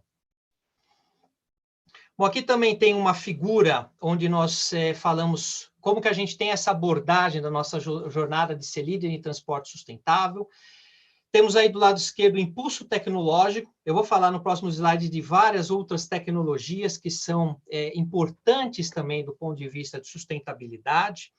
Com esse impulso tecnológico, a gente tem a parceria nesses ecossistemas. Veja que a cadeia, como mostrou no slide anterior, ela é grande. Não dá para fazer isso sozinho, a gente tem que fazer junto. Quanto mais parcerias, mais rápido a gente vai conseguir abordar, a gente vai conseguir investir na infraestrutura. Você não faz infraestrutura sozinho, você precisa de infraestrutura de vários parceiros, tanto da esfera econômica das empresas, quanto do próprio poder público, e isso é muito importante. E é daí que a gente vai conseguir atender a demanda dos nossos clientes com aqueles 3 pilares que eu coloquei anteriormente aqui na apresentação. Daí a gente vê um pouquinho, essa figura mostra a nossa abordagem também com relação ao combustíveis renováveis e eletrificação.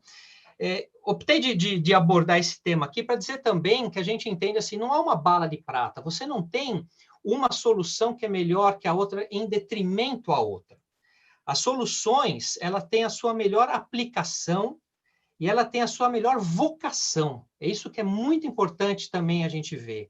Então, a gente pode aí, foi abordado lá a questão do gás natural, abordado aí a questão do biogás, né? Lembrando que, por exemplo, na literatura internacional, né, em inglês, a gente encontra o Renewable Natural Gas, né? Como foi colocado também que a gente precisava encontrar um nome talvez mais mercadológico para o biogás, né? E na própria literatura internacional, no inglês, se coloca que é o gás natural renovável, né? Em oposição ao gás natural fóssil. A gente tem aí o HVO, né, que é o primo rico do biodiesel, né, o biodiesel, o próprio etanol, e todas essas soluções que podem funcionar de forma híbrida, né, e que todas essas soluções têm a sua vocação e têm o seu momento para colocar. Aqui a gente vai abordar em especial o biogás, por conta do que a gente falou agora há pouco, do potencial que a gente tem no Brasil, da vocação que a gente tem no Brasil. A gente vê também uma conexão muito grande, né? Como o produto, ele é o flex, né? A gente consegue usar tanto o gás natural fóssil quanto o biogás. Isso é importante destacar, porque a gente pode enxergar o gás natural como uma ponte importante para o biogás. Enquanto o biogás como infraestrutura vem sendo desenvolvido, a gente já tem a abundância do gás natural no nosso país, é um potencial também, e a gente pode utilizar isso como uma ponte. Esses produtos já podem estar utilizando o gás natural, uma mistura do biogás, ou seja, não há uma limitação, ele é completamente o que a gente poderia chamar flex, né, nesse sentido. Então, essa é uma abordagem bastante interessante. E vem de encontro com as discussões que a gente tem acompanhado aí do governo federal, que tem falado muito sobre o choque de energia, do gás como combustível. Então, juntar o entendimento desses dois combustíveis é muito importante. Vou passar agora o vídeo e retomo em breve com vocês. Waste is a growing global problem. A mere 25% of all garbage worldwide is recycled, composted, or digested. 1/3 of all food produced goes to waste, including almost half of all the fruit and vegetables grown. Basically, all organic waste ends up in landfills. There, it decomposes and creates methane and carbon dioxide, which are released into the atmosphere with dire consequences. Landfills leaking toxics and chemicals that poisons our soils and freshwater supplies for no good reason. Yet, at the same time as the garbage heaps are piling up, in some places, a small revolution is taking place. In Sweden, 99% of all household waste is recycled and transformed into animal feed, biofertilizer, and energy. The landfills are basically gone, and instead of being a problem, waste has become a resource, as food scraps and other organic waste are used to produce biogas, bioethanol, and biodiesel. Locally produced fuel leads to better environmental solutions and clean, low-carbon buses and trucks on a global scale. This means not only attractive transport, but also fewer landfills, lower carbon dioxide emissions, and less use of fossil fuels, improving environment and health, creating local jobs, and reducing climate change. Scania and our partners offer complete waste-to-fuel solutions with proven technology addressing your city's waste, energy, and emissions challenges. You can't run from the waste problem, but you can drive away from it in a Scania bus.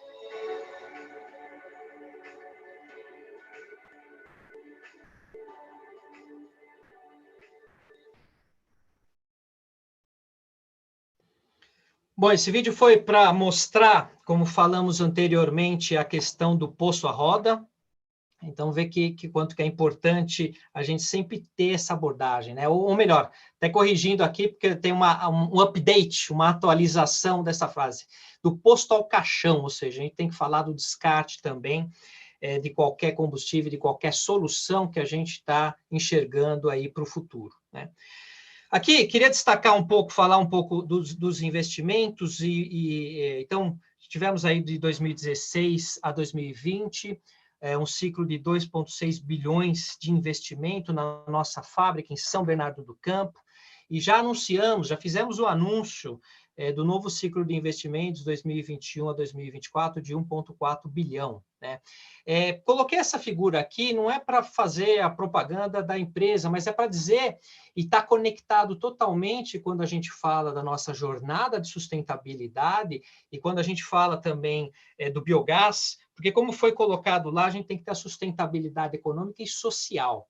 E esse investimento, ele permitiu não apenas que a gente tenha o caminhão sendo produzido no nosso país, o que dá muito orgulho da nossa fábrica em São Bernardo do Campo, que estamos já há mais de 60 anos, mas também a parte de desenvolvimento, né? A pesquisa e desenvolvimento. Nós temos uma equipe de mais de 250 engenheiros aqui na planta em São Bernardo do Campo, que trabalha de forma totalmente otimizada, em conjunto com o nosso head office lá na Suécia, e que faz parte do desenvolvimento desse produto. E eles estão com mandato para fazer as novas atualizações e desenvolvimentos do veículo a gás. Então, isso é muito importante, porque isso dá aí o prestígio que a gente tem que dar aqui ao nosso país, isso permite que a gente faça novas parcerias aqui no nosso país, seja com a academia, seja com outras empresas que venham a explorar o gás. Então, é importante trazer esse destaque, acho que foi também mencionado nas outras apresentações, tanto o André quanto o professor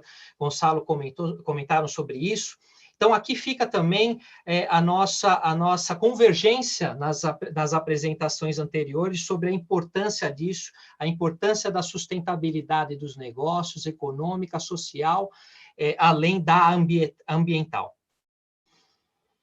Bom, o biometano aqui como combustível renovável, então também aqui, já que eu vou ter que pagar os royalties da outra figura lá da biogás, faço uso também aqui, copio com orgulho aqui os dados também da associação sobre o potencial, né? Eu acho que a gente precisa repetir esses números, por mais que eles já tenham sido divulgados, por mais que eles já sejam de conhecimento público, mas a gente precisa lembrar do potencial que a gente tem da biomassa aqui no país.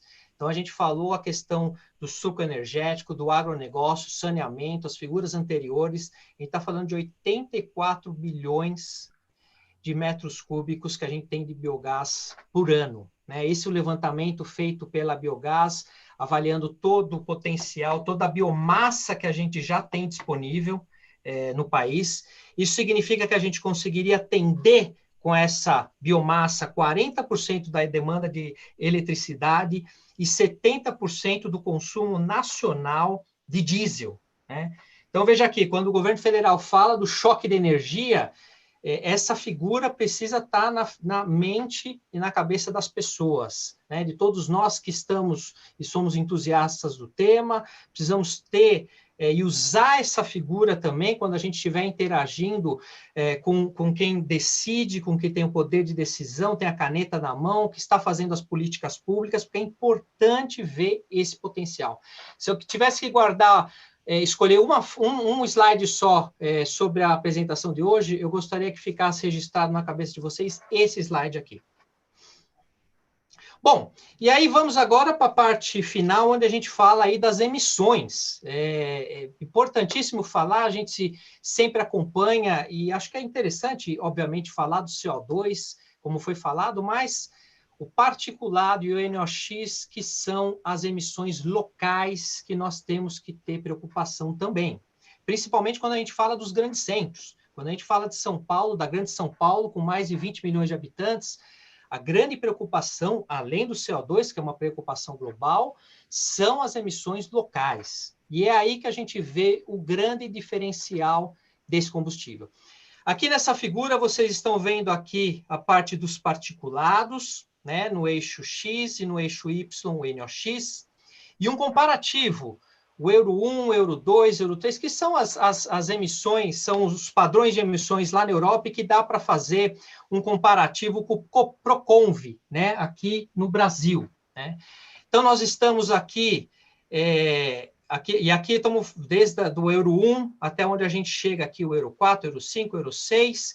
Eu vou ampliar essa figura porque fica muito pequeno, a gente vê esse pontinho verde aqui, que é o gás. Então, estou colocando aqui nessa figura, vocês estão vendo, é uma ampliação do slide anterior, mostrando o Euro 5, que seria o equivalente ao P7, e o Euro 6, previsto agora para entrar em 2022. E aí você tem as emissões. Então, nesse quadrado branco, é o quanto a legislação, a partir de 2022, vai exigir que os veículos, que seja o máximo que os veículos passem a emitir. E aqui a gente tem o nosso motor, o quanto ele emite hoje. Já é um motor com um padrão de emissões Euro 6. Então, isso é muito importante quando a gente vê a questão de emissões locais, é fundamental entendermos isso, entender o nosso engajamento nesse aspecto. Aqui também é uma figura que aí fala de todos os outros poluentes, né? E qual que é o limite. Então, aqui na borda que eu estou passando com o mouse, acho que vocês estão vendo aí, é onde está o limite, né? Então, é uma figura aqui, chamada radar, né? Esse tipo de figura. E onde está em verde é o quanto emite. Então, veja como está distante dos limites, se a gente for comparar com o Euro 5. E se a gente compara com o Euro 6, também muito distante dos limites, ou seja, mostra quão sustentável é essa opção de combustível. E aqui, a gente não está falando de futuro, a gente está falando de aqui e agora, né? São soluções que a gente já tem no mundo funcionando muito bem, Temos aqui no Brasil os exemplos, né, também funcionando bem. A gente pega na Suécia, que já é explorado como transporte desde a década de 70, principalmente no transporte público de ônibus.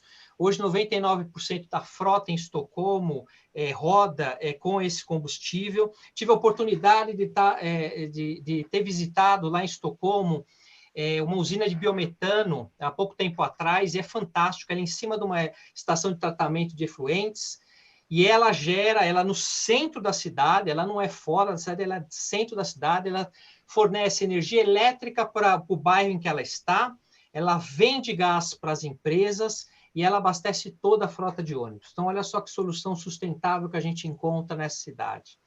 Temos aí no meio uma figura, um desenho da exportação que a gente fez lá para a Colômbia, de veículos biarticulados, né? Tivemos aí, num primeiro momento da licitação, mais de 750 ônibus biarticulados que exportamos para lá, e falamos que, com muito orgulho, foram produzidos no Brasil. Então, estamos falando de coisa já do passado, né? Passado, presente e futuro aqui.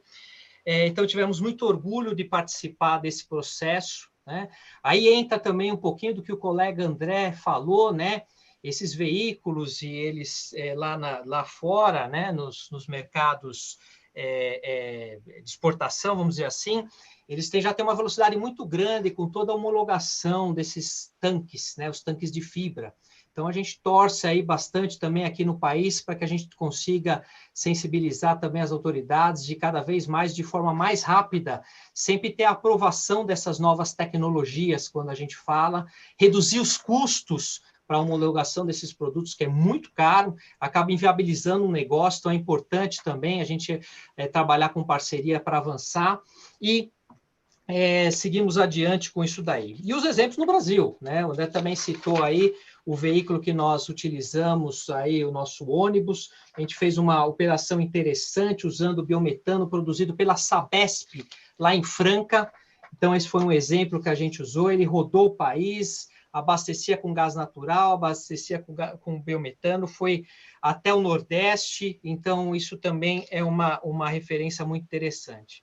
E aí a gente tem os exemplos também, obviamente, dos caminhões. Eu acho que todos devem ter observado aí pela mídia vários artigos já falando sobre nossa parceria, nossa atividade junto com a Citrosuco, junto com a Ambev, junto com a Cocal, com a Coca-Cola e inúmeros outros que estão iniciando essa jornada de sustentabilidade conosco. Então, a gente está falando de uma solução aqui e agora, completamente viável, completamente alinhado com as expectativas que a gente vê também do poder público. E, enfim, encerro aqui a apresentação para a gente ter oportunidade de conversar um pouquinho sobre o tema. Maravilha, Gustavo, muito bom. Parabéns aí pela apresentação, pela dedicação da Scania nesse projeto. Scania que está com a gente na associação aí desde realmente do comecinho. Está nessa nossa luta em conjunto, né, para a gente transformar essa jornada aí numa realidade, né? Tamar, me diga uma coisa, como é que a gente está em termos aqui de tempo para a gente fazer algumas perguntas que o pessoal já mandou, já li aqui. Como é que estamos? Eu acho que dá para a gente fazer uma para cada um, se alguém tiver que sair antes, se tiver com tempo aí, pede para ser primeira, mas eu na ordem, professor Gonçalo, tá bom, vamos André e o Gustavo. Maravilha. Tá eu vi aqui algumas das perguntas, né, que o pessoal já circulou. Eu achei uma muito interessante, que também é um questionamento, professor Gonçalo, que a gente recebe muito, né, sobre essa teórica luta entre o papel dos biocombustíveis, principalmente no Brasil, e a eletrificação. Então, muitos questionamentos, né? Na apresentação você mencionou um pouco sobre isso, mas qual que seria a sua visão em relação na nossa realidade aqui no Brasil, de tudo que está acontecendo e esse movimento e esse marketing, né, muito forte da eletrificação, e como que fica, então, o papel dos biocombustíveis? Perfeito. Olha, primeiro eu queria parabenizar os colegas, brilhantes apresentações, excepcionais, é muito bom ver a força que o Brasil tem no desenvolvimento tecnológico e é essa força que a gente não pode perder. E a gente só não vai perder essa força se a gente tiver biocombustível no desenvolvimento da nossa motorização, que, como eu sugeri, eu indiquei, a motorização é a locomotiva. Não existe gás natural, não existe uso de biomassa, se não tiver uma motorização, que, afinal de contas, vai utilizar isso aí tudo. Então, voltando à questão do carro elétrico, de novo, é curioso se observar que o carro elétrico ele é, antes de tudo, sexy, né? Ele é, antes de tudo, sexy, um negócio moderno, né? Fantástico. Pessoal, e nada disso é por acaso. Isso aí, o carro elétrico, é feito por profissionais. Se você observar o portfólio de investimento das empresas de petróleo, vocês vão ver em todas elas carro elétrico. Em todas elas, sem exceção. Por quê? Porque o carro elétrico vai continuar utilizando um combustível fóssil. Então, tem uma pergunta aí de um colega aqui que está assistindo, que ela perguntou, e o futuro? Já foi investido tanto em carro elétrico, e aí vai parar? Não, não vai parar. Mas deixa o mercado trabalhar o carro elétrico. Porque o Brasil, um país como o Brasil não pode fazer de jeito nenhum, é aliviar, é ter incentivo para o carro elétrico a bateria. O carro elétrico a bateria, né? Essa bateria convencional que a gente está tratando. Isso aí seria um absurdo. Isso aí seria desindustrializar o Brasil completamente, e como a gente está vendo aí, né, o que acontece com uma Covid-19, que a desindustrialização do Brasil faz com que nem respiradores a gente esteja capaz de produzir, máscara, né, luva, coisas mais simples. Por quê? Porque o processo industrial brasileiro está numa desindustrialização. Então, o que eu vejo do carro elétrico a bateria, novamente, que tem um movimento muito grande, um movimento mundial, como eu disse, se tornou sexy, é que ele pode acabar com a indústria brasileira. Porque a indústria brasileira, essa cadeia inteira... Bom, por exemplo, agora, não, acabou o biogás, não tem mais biogás, não, é tudo elétrico. Acabou. Acabou o desenvolvimento da Convergás, acabou o desenvolvimento da Scania, que é feito no Brasil. Sobrou o quê? Sobrou importar peças, né, para a gente produzir energia elétrica aqui com gás natural e outras coisas. Olha, eu falo uma coisa sempre que é forte, eu tenho muitos amigos no setor de petróleo, mas eu vou dizer o seguinte, o pré-sal foi uma maldição. Encontrar o pré-sal foi uma maldição, porque nós íamos muito bem no etanol, né, nessas novas iniciativas, uma série de usinas sendo feitas, e o pré-sal, além de ter sido uma usina de corrupção para todo lado, porque dinheiro concentrado gera isso, né, impossibilitou que a gente continuasse naquela tocada de desenvolvimento de novas usinas, de distribuição de energia, né, dessa coisa toda. Então, para resumir, eu acho que a eletrificação, através de biocombustíveis, né, com a célula combustível, é o futuro. Teve um colega que perguntou se a Nissan parou por causa da temperatura. Não, a Nissan não parou. A Nissan tem mais de 80 engenheiros dedicados especificamente ao desenvolvimento da SOFC, junto com várias empresas no mundo. E o que acontece é que a alta temperatura que o SOFC trabalha não é o problema da alta temperatura, é o tempo para alcançar essa alta temperatura sem romper as membranas da célula combustível. Mas isso está em desenvolvimento de engenharia de materiais, e o tempo foi reduzido imensamente. E eu acredito que nos próximos anos, né, a gente terá essa solução no mercado. Maravilha. Passando então aqui para o André, a gente teve também um monte de perguntas aqui, todo mundo muito interessado, André, nas soluções aí da Convergás, né? E muitas perguntas focadas na questão econômica, né? Então, investimento para adaptação do veículo, eficiência no uso do gás, né? O percentual de conversão diesel-gás, o preço do gás, né? Como que seria? É óbvio que são muitas variáveis, a gente sabe que isso é uma conta muito complexa, mas o que você poderia falar para a gente, assim, em termos da economicidade do tipo de projetos, da aplicação, do tipo de equipamento, de veículo, de preço de gás, quer dizer, tentar resumir um pouco aí nessa parte econômica da atratividade do uso do gás e do biometano para o transporte pesado. Vamos lá. Como você falou, Gabriel, são várias variáveis para a gente chegar num resultado econômico, né? Vamos falar um pouquinho de rendimento. Por por a gente não alterar o tipo do motor, quer dizer, o ciclo, ele permanece o ciclo diesel, a nível de rendimento, a gente equivale praticamente 1 para 1. Então, se um veículo diesel rodar 3 km com 1 litro, ele vai rodar 3 km com 1 metro cúbico. A diferença é muito pouca, a gente fala em 3%, o rendimento do gás, ele é 3% maior do que o diesel, menor do que o diesel, quer dizer, ainda a gente tem uma pequena redução, mas para efeitos de cálculo a gente diz que é 1 para 1, tá? Sobre o preço do gás, bom, o preço do gás,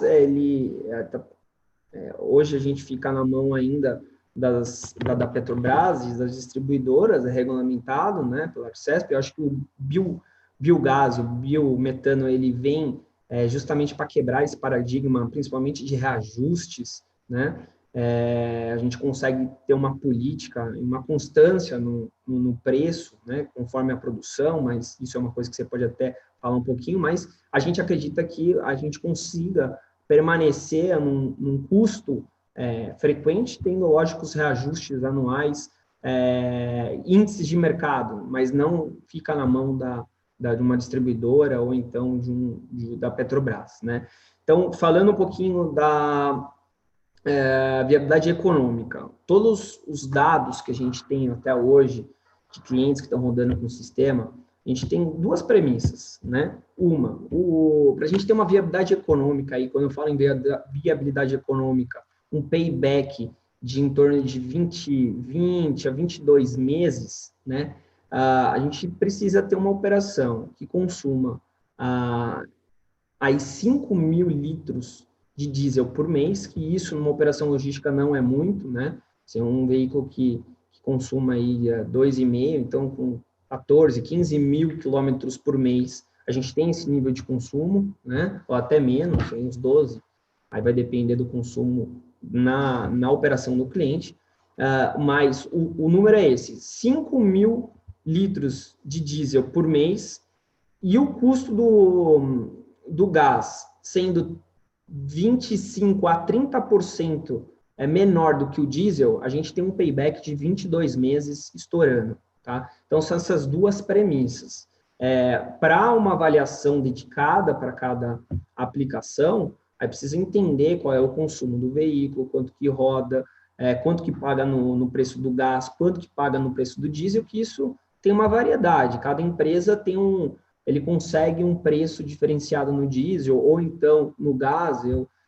Eu ainda acredito que a gente vai ter uma redução aí no preço do gás nos próximos anos, e o diesel hoje que está barato, né? Hoje o diesel diminuiu muito em função aí do preço do petróleo, ele não acredito que permaneça nesse mesmo patamar. Acho que quando voltar essa pandemia, voltar ao normal, vai aumentar novamente o consumo e vai aumentar o diesel aí por sua vez. Então, mas esse é um número, tá? Esse é um número, 5.000 litros de diesel por mês, gás sendo 30%, de 25% a 30% mais barato que o diesel, a gente tem um payback aí no máximo de 22 meses. O preço do sistema aí, a gente tem que entender primeiro com o cliente qual que é a demanda nele, a nível de autonomia, né? A gente sabe que ainda a gente tem uma questão limitador, que é a rede de abastecimento. Então, a gente precisa entender qual que é o ponto de abastecimento A e o ponto de abastecimento B para a gente chegar no dimensionamento do equipamento, né? Mas, em média, a gente está falando aí em torno de 45 mil a 50 mil para sistemas de entrada, e aí você tem sistemas dedicados, né? Que 10, 12 cilindros, que aí aumenta um pouco o preço. Mas, falando de payback, esses cenários de que eu passei aí, tá? Vocês Perfeito, mais alguma coisa? Excelente, bem ao ponto mesmo, bem objetivo, beleza. Bom. E agora, passando para o Gustavo, que a gente tinha combinado uma pergunta para cada um, mas o Gustavo eu vou fazer duas. Uma é bem rapidinha, que é uma pergunta mais de cunho técnico, né, que a gente recebeu também algumas dúvidas, é uma coisa nova, a gente entende. Então, Gustavo, se você pudesse falar um pouquinho para a gente a respeito da tecnologia dos cilindros de armazenagem e essa distinção, o André comentou um pouco entre o que é o gás natural, o gás comprimido e o gás liquefeito, o GNL. Mas eu queria também que você tocasse um ponto que você falou na sua apresentação sobre a questão da infraestrutura, né, que é necessária para o desenvolvimento do mercado. Então, se você pudesse também elaborar um pouco mais esse conceito, e na sua visão, o que vocês enxergam que são os grandes desafios que a gente tem em termos de infraestrutura para o mercado realmente deslanchar aí nos próximos anos? Perfeito. Bom, começando com relação aos veículos, acho que é importante aí a gente falar, né, do CNG, né, do comprimido, ou do LNG, como também é chamado, Liquefied Natural Gas, a gente pode chamar de GNL em português também, ou GNV. E o motor é o mesmo, né? O motor é o mesmo, o combustível é o mesmo, é a forma como esse combustível é armazenada, que podem ser no cilindro que ele vai estar comprimido ou que ele vai estar liquefeito, né? A diferença de um para o outro é a aplicação, né? Eu vou falar de uma maneira bem generalista, só para resumir, para a gente não gastar muito tempo. Claro que precisaria fazer uma avaliação bem completa aí da aplicação e detalhada, mas com o GNV você tem uma autonomia, por exemplo, né? Vou citar o exemplo que a gente fez lá na Fenatran, a gente colocou o veículo a diesel ao lado do veículo a gás para mostrar um comparativo com relação à autonomia. Então, a gente teve lá, quando a gente coloca o comprimido, uma autonomia de 400, 500 quilômetros. Lógico, de novo, isso varia muito, depende da aplicação, de uma série de coisas, mas foi o comparativo que nós fizemos lá na feira. Ao passo que o liquefeito de 1.100 a 1.200 quilômetros, ou seja, por uma longa distância, enfim, e você pode usar o comprimido para distribuição, aplicação com ônibus urbanos. Então, é mais a aplicação que muda, o motor é o mesmo, o combustível é o mesmo, ele vai estar diferente na parte comprimida, né? Ele vai estar na sua forma comprimida ou liquefeita, tá? Então, são essas as diferenças. Com relação à parte de infraestrutura, eu acho que tem dois aspectos aí, né? Um aspecto, como país, a gente de fato encarar esse combustível como uma alternativa de fato, né? Ou seja, isso daí vai além, isso aí a gente está falando da parte de infraestrutura e regulatória, que eu toco mais uma vez a importância de serem rápidos os processos de homologação, né? A gente vê, por exemplo, aqui no país, uma iniciativa muito boa do Inmetro de estar revendo todo o seu trabalho. Parece que a conclusão do trabalho está agora para 2022, se eu não me engano, 2023. Claro que a gente queria que fosse antes, eu queria que fosse para amanhã, mas pelo menos já há hoje um plano para que seja refeito todo o processo de Inmetro e que não leve tanto tempo para você homologar um tanque. Acho que o André depois pode complementar isso, falando um pouco das dificuldades, né? Então, quando a gente pega, por exemplo, o tanque de compósito de fibra, que ele é muito utilizado, é uma opção para o ônibus, né? Quando você pode colocar ele no teto por causa do peso, né? Não usar o tanque de aço que mais recomendado de usar abaixo. Hoje, o custo para você homologar isso é muito alto, porque você precisa fazer todos os testes que já fez lá fora, fazer aqui, por exemplo, né? Então, implementar no mercado com velocidade, isso é muito importante. São passos importantes que são feitos, a Convergás faz um trabalho brilhante com relação a isso, mas acho que é a mais que o país possa colaborar com essa velocidade, né? Nossos veículos já estão homologados, os caminhões que nós temos e que eu apresentei aqui, eles já estão homologados, eu vi que também foi uma das perguntas aqui. Informação que nós recebemos do próprio governo, foram os primeiros veículos de fábrica a ser homologado agora, e que tivemos aí a aprovação. Então, isso nos enche de bastante orgulho, é claro. E da parte de infraestrutura, a gente encarar isso daí também, né? Ver principalmente, eu acho que o potencial que tem para o agronegócio é muito grande. E a gente vê já as iniciativas privadas caminhando nessa direção. Eu acho que o diálogo, vai voltando àquele ponto inicial, diálogo, parceria, juntar o setor privado, a academia e o setor público, né? Essa tríplice aí fantástica que é o que faz as coisas acontecerem no mundo, precisa acontecer no nosso país também.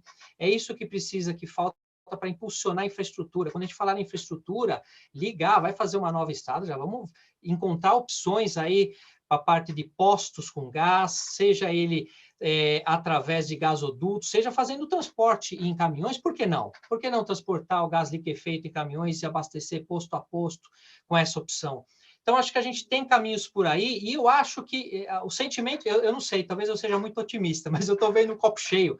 Eu vejo agora essa roda ganhar uma inércia própria, E antes, eu lembro assim, há pouco tempo atrás, quando eu falava de gás, quando estava numa apresentação como essa, a primeira pergunta que tinha era assim, mas isso não é coisa lá da Suécia, não é um negócio daqui 20 anos? E não, agora as perguntas mas o que é o liquefeito e o comprimido? Mas o que falta? Então, eu acho que está mais perto. Então, oportunidades como essa, eu acho que a gente precisa continuar a usar como a Biogás faz muito bem. Parabéns, Gabriel, mais uma vez pela condução dos seus trabalhos frente à associação.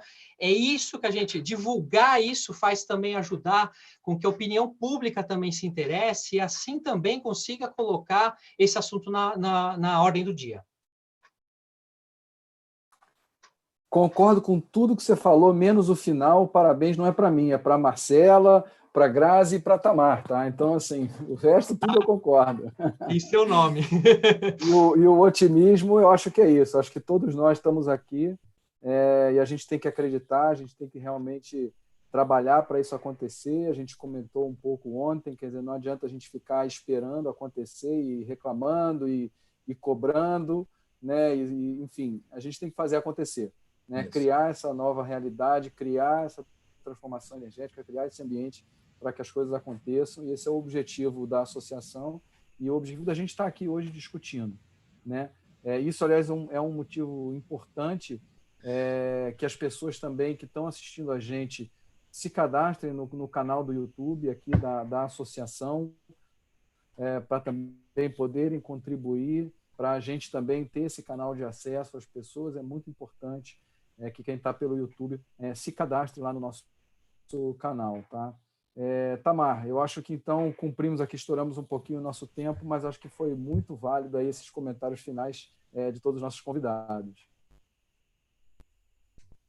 Então, se você quiser fazer um fechamento, eu deixo aqui só meu agradecimento a vocês três e a todo mundo que está nos assistindo. Realmente uma oportunidade fantástica.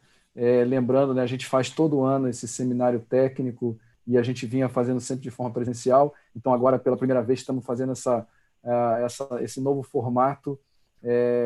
De ontem para hoje, já acho que evoluiu bastante, já tivemos alguns feedbacks de vocês. Então, por favor, mandem o feedback, mandem os comentários de como que a gente pode ir melhorando dia a dia e para as próximas edições também. Pessoal, obrigado a todos e a gente se vê amanhã, não faltem. Isso, amanhã o assunto vai ser a injeção de biometano na rede, quinta-feira, biogás e saneamento, e sexta-feira, políticas públicas e linhas de financiamento. Então, até amanhã. Obrigada a todos, obrigada aí aos palestrantes, parabéns pelas palestras, e amanhã nos vemos. Tchau, pessoal, muito obrigado. Tchau, tchau, obrigado. Um abraço. Valeu.